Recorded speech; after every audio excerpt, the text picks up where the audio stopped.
ওং নম শ্রীমদ্ ভাগবত গীতা অত গীতা চতুর্থ অধ্যায় 25 নম্বর শ্লোকে শ্রদ্ধাবরে দৈবযজ্ঞ করে কর্মযোগী ব্রহ্মানলে করে যজ্ঞ জ্ঞান ফলে তেগি ইন্দ্রিয়কে অর্পে কেহ সংযম অনলে কেহ বা বিষয় অর্পে ইন্দ্রিয় অনলে জ্ঞানের অপ্রভাবে আত্মসংযম অনলে ইন্দ্রিয় মনাদি কেহ দহে সুকৌশলে দ্রব্যযজ্ঞ তপযজ্ঞ যোগযজ্ঞ করে সাধ্যায় জ্ঞানের যজ্ঞ কেহ বা আচরে প্রাণেতে অপানুরোধী অপ্রাণেতে প্রাণ প্রাণায়ামে করে কেহ ব্রহ্ম আরাধন।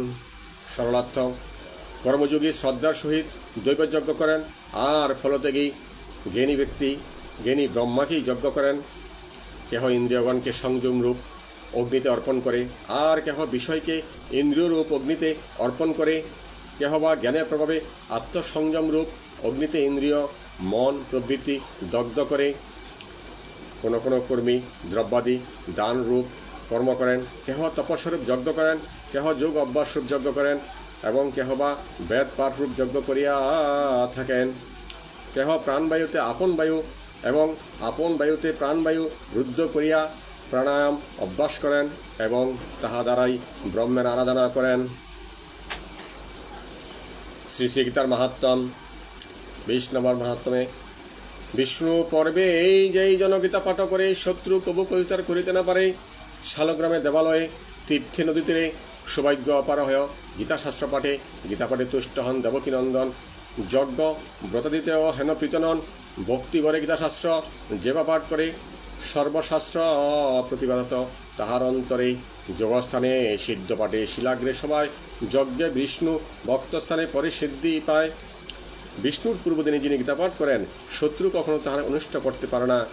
শালগ্রামের নিকটে দেবালয়ে তীর্থস্থানে নদীতে গীতাশাস্ত্র পাঠ করিলে অপার সৌভাগ্য লাভ হয়। দেবকীনন্দন শ্রীকৃষ্ণ গীতাপাঠে যত তুষ্ট হন যজ্ঞ ব্রতাদিতে অত তুষ্ট হন না। যে ভক্তির সহিত গীতাপাঠ করে তাহার অন্তরে পুরাণাদি সমস্ত শাস্ত্রের জ্ঞান ফুটিয়া ওঠে। যোগস্থানে সিদ্ধ পাঠে শিলাগ্রে সজ্জনে সবাই যজ্ঞে বা বিষ্ণু ভক্তের নিকটে গীতা পাঠ করিলে সিদ্ধিলাভ হয়। গঙ্গা গীতা সাবিত্রী সীতা সত্তা প্রতিপতা ব্রহ্মবলী ব্রহ্মবিদ্যা ত্রিসন্ধ্যা মুক্তিজ্ঞানী অর্ধমাত্রা চিদানন্দা বহুগ্নি ভ্রান্তি নাশিনী বেদত্রয়ী পরমানন্দা তথাত্ম জ্ঞান মঞ্জুরি। ওম যদক্ষরং পরিভ্রষ্টং মাত্রাহীনঞ্চ যদভবেৎ পূর্ণং ভবতু তৎসর্বং তৎপ্রসাদাৎ জনার্দনম।